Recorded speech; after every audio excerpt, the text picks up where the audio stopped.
Another eater-sized walleye here. Hi there, my name is Justin Heider. I operate a guide service on the Lake Winnebago system and the Bay of Green Bay. Over the past couple seasons, we've put out a lot of videos on different techniques related to trolling with planer boards. We've talked about harnesses, cranks. I was recently introduced to a brand new way to set up your boards by a friend of mine, Jeff Boughton.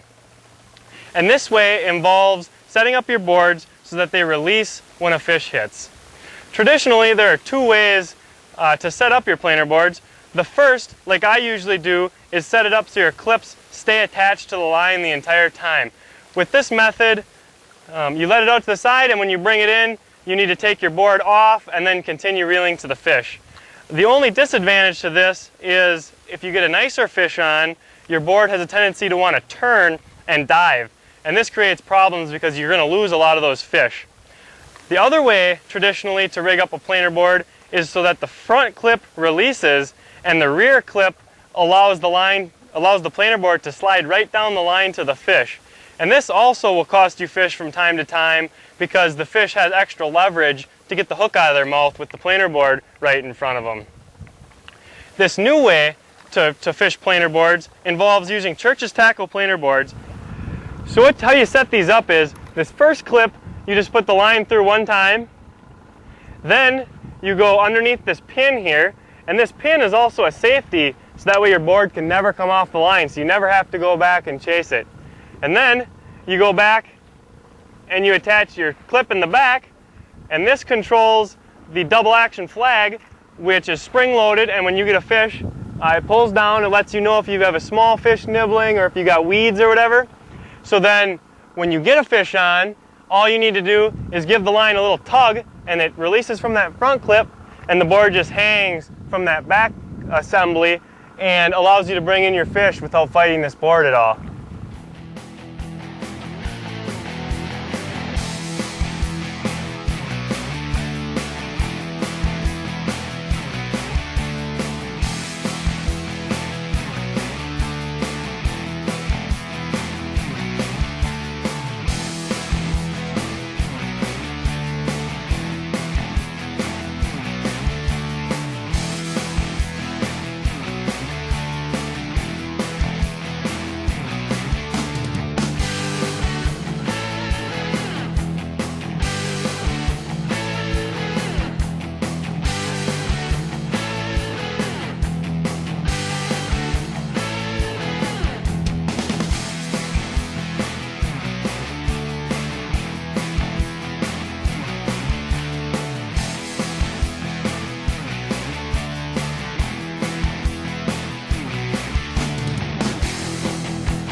Another nice 17-inch eater. This is a pretty fat one. Catching a lot of fish on these Tommy Harris blades today here. This color combination has got a few. Really attacked it, got it right down in his mouth.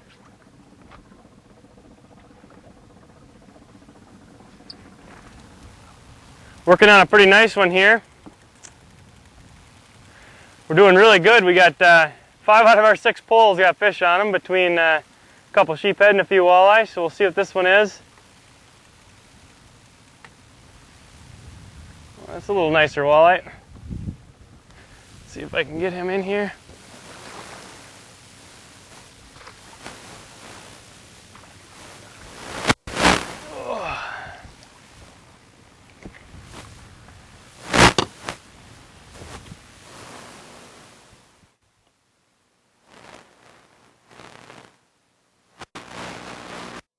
It's a nice 20-inch Green Bay eye. This one was caught on a purple blade, purple beads, Tommy Harris pattern.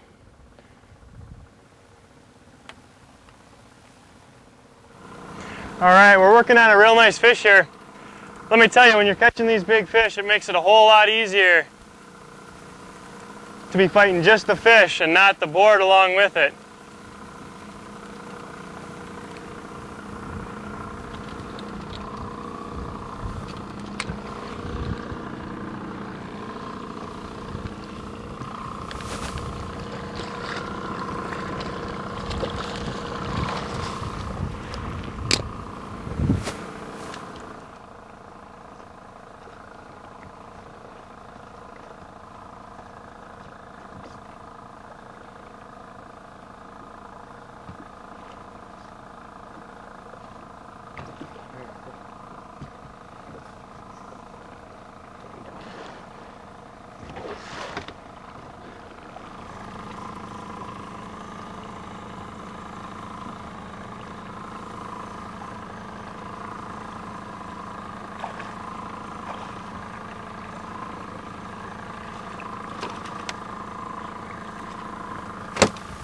All right, we're getting ready to call it an evening here.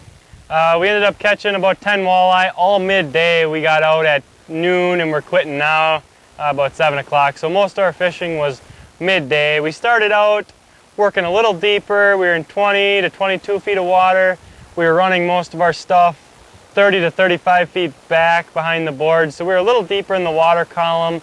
After a little experimenting, we discovered that the fish were actually higher even though it was pretty sunny out. And we're getting most of our fish about 20 feet behind the board with a 1 ounce weight. So I hope you enjoyed the video here, and I hope you learned something about a different way to run your planer boards. So if you'd please check out my website at www.fishwithjustin.com. Also, if you check out Team Walleye Bite on Facebook, there's a lot of people talking about reports and talking about different techniques on there. So give that a look, and thanks for watching.